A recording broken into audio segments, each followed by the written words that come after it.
misaotranao jeso malalo tratrizao fotona mamizao ianaranay antongotrao izahay izay mpianatrao koambitenenare jeso malalo izahay iaino tsaranao ka irote niavy aminao itoetsapetsakao amponaya koambitenenare jeso malalo izahay iaino tsaranao ka irote niavy aminao itoetsapetsakao amponaya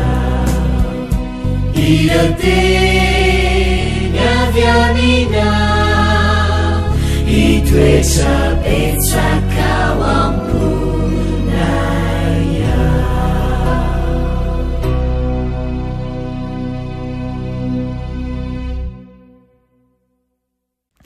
Faly-miarabantsika tsirairay avy indray eto amin'ny fandraisana ny lesona ho an'ny tanora zokiny isika amin'ity alahady ity.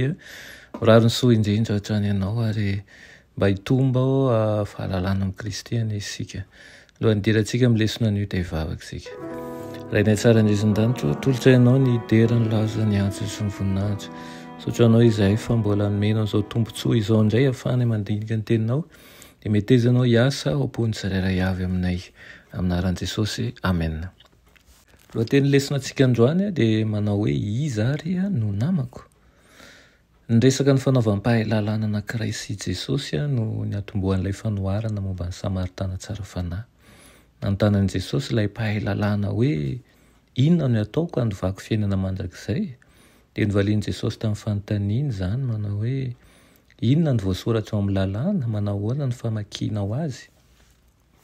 Ilay andiny malaza ao amin'ny testamenta taloha fampiasan'ny rabi jiosy matetika amin'ny selma no namalian'ilay pahalalana azy manao hoe tiava any Jehovahandriamanitra ao ny fonao rehetra sy ny fanahinao rehetra sy ny herinao rehetra ary ny sainao rehetra. Ivon'ny fisainana sy ny fivavahana jiosy io didy io nampiarahan'ilay pahalalana tamin'ny fampianarana ray hafa avy amin'ny Levitikosy ka nanao hoe tiava ny namanao tahaka ny tenanao. Namafisin'i Jesosy tokoa fa ireo didy ireo no mitondra ho amin'ilay fiainana be dia be ny antsoan'Andriamanitra antsika.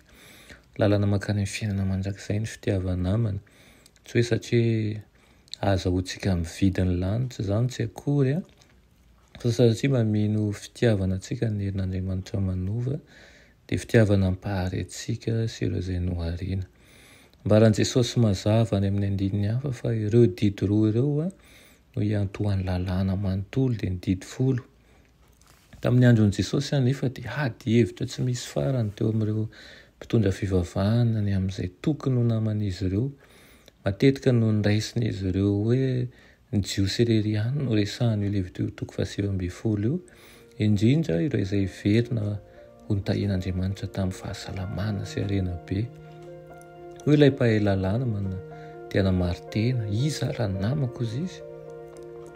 Tantaran'ny lehilahy anankiray tradoza no namalian'i Jesosy azy. Zava-dehibe ny manamarika fa tsy nambaran'i Jesosy velively ny saranga na ny fiaviam-pirenen'io lehilahy io.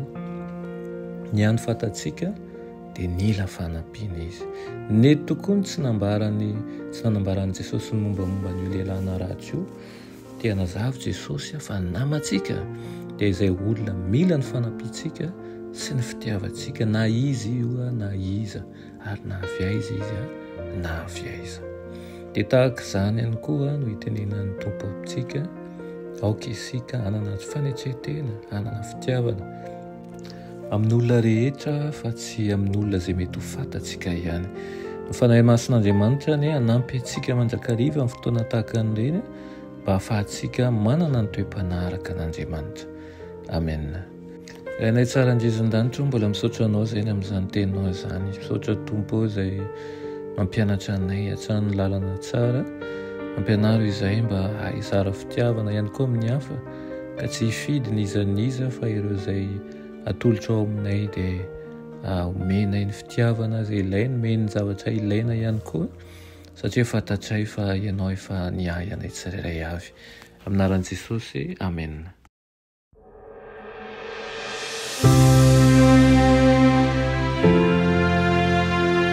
Mianatra eo an-tongotry Jesosy isan'andro.